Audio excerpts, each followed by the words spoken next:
queridísimos chicos de octavo, junto con mi perro Matías, queremos decirles bienvenidos a este nuevo formato de clase de democracia y pues espero que sigan vivos y no estén como Sid de la era de hielo diciendo algo así como ¡Vamos a vivir!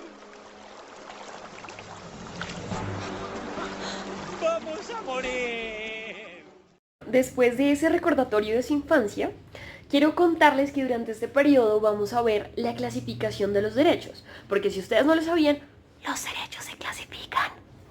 ¿Y eso qué significa? Significa que existen tipos de derechos y la teoría o más bien la teoría política los ha clasificado en generaciones. Entonces, derechos de primera generación, de segunda generación, y en este semestre vamos a ver especialmente los derechos civiles y los derechos políticos. Vamos a entrar más a profundidad en la diferencia de cuáles son civiles y cuáles son políticos cuando tengan el módulo en sus manos. Pero por ahora vamos a hablar de un tema, pues, tranqui, porque es la primera clase, nos estamos volviendo a ver, más bien ustedes me están viendo a mí. Por cierto, no compartan este video. O sea, yo soy una youtuber diferente al resto del mundo, yo no quiero que el mundo se entere que yo estoy haciendo esto, o sea, hagan de cuenta que estamos como infiltrados o algo así. Así que, no siendo más, pues vamos a comenzar con este video sobre la historia del voto en Colombia.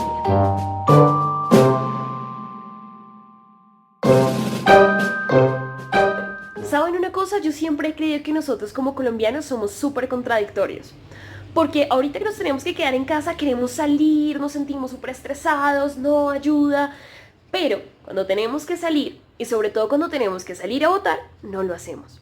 En el 2016, cuando el país tenía que decidir si aceptaba o no los lineamientos que se habían trazado para establecer un acuerdo de paz con la guerrilla de las FARC, la gente se quedó en sus casas, tíos, y tuvimos la abstinencia electoral más alta de toda la historia. Más del 50% de la población decidió quedarse en su casita viendo Netflix. Y yo creo que muchas veces nosotros no valoramos ese tipo de cosas y no valoramos un derecho político como el voto, y que desde mi criterio también llega a ser civil, porque no conocemos su historia. Y pues bueno, cuando ustedes y yo nacimos, pues ya estaba el voto. De seguro cuando sus padres, porque sus papás son jóvenes, cuando sus papás ya nacieron, ya también estaba el voto universal. Pero no saben toda la lucha que ha existido aquí en Colombia por el voto.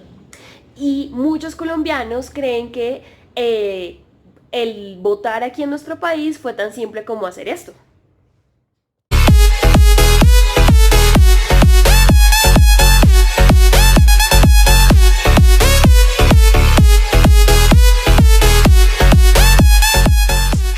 Pero no, la historia del voto en Colombia se remonta a una lucha y hacia muchos años atrás. Vámonos a ir hasta 1810, cuando se declara la independencia de la Nueva Granada, tíos. En ese año, algunos criollos que tenían buenos recursos, he de decirlo, declaran y hacen el grito de independencia el 20 de julio. Ustedes ya conocen esa historia y que pues en realidad no fue una independencia como tal. Si quieren déjenme en los comentarios, si quieren que les cuente, pues les deje un videito de cómo fue esa independencia.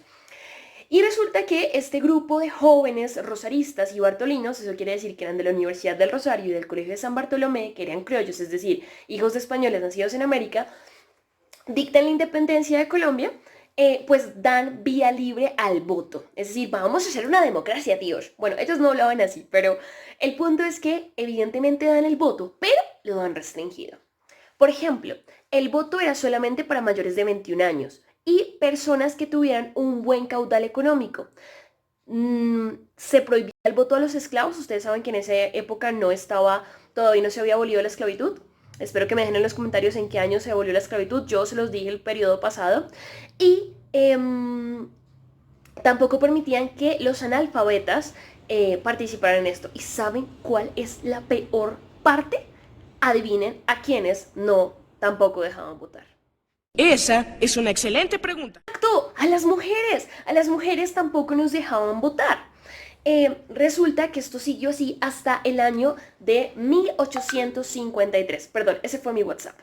En ese año suben los liberales al poder y declaran un estado federado. Cuando ustedes lleguen a décimo van a entender más ese término, pero es básicamente como que los 9 departamentos que vienen en esa época en Colombia podían hacer sus propias leyes. Y de hecho, durante ese tiempo se hizo que todos los hombres pudieran votar por igual. Y de hecho, pasó algo histórico. Resulta que Colombia fue el primer lugar donde las mujeres pudieron votar en toda la historia. Porque en la provincia de Vélez, en Santander, a las mujeres se dio el voto. Esto antecede a Wyoming, Luisiana, que es donde la historia nos dice que las mujeres votaron por primera vez, pero no, señores, fue en Vélez, manitos. Resulta que esto se quita, lamentablemente, porque en el año de 1886 va otra constitución y ahí le vuelven a quitar los derechos del voto a la mujer, le quitan obviamente el derecho al voto a las personas que no tengan tantos recursos y a los analfabetas. De hecho, ¿quieren saber cómo lograban identificar a un analfabeta? Porque lo ponían a escribir como Hacienda y si lo escribía sin H era un analfabeta. Bueno, bajo ese rigor, algunos de ustedes, no, mentiras, solo que ustedes tienen una ortografía muy curiosa. No me hace gracia. Me he reído un poco, pero no me hace gracia. No está bien esto, ¿eh? Todo esto siguió así hasta que en el año de 1936, nuevamente a las personas mayores de 21 años, sin ningún tipo de restricción, se les permite votar. Pero eso no incluyó a las mujeres, nuevamente. No me quiera.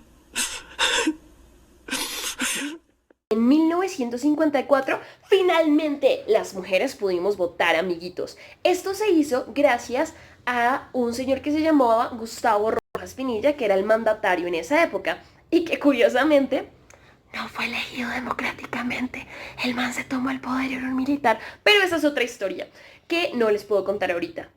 Y bueno, así seguimos hasta 1991. Y ahí para la historia. Si quieren saber qué es lo que pasa y cómo se reduce la edad desde los 21 hasta los 18, véanme dentro de 8 días, a la misma hora, en el mismo canal. Y pues nada, nos vemos. No sé cómo se despiden los youtubers. Obviamente yo no les voy a decir, denle like si quieren, sería muy lindo. Pero no compartan esto, es en serio, o sea, me da pena. Bye, un abrazo, espero que estén muy bien.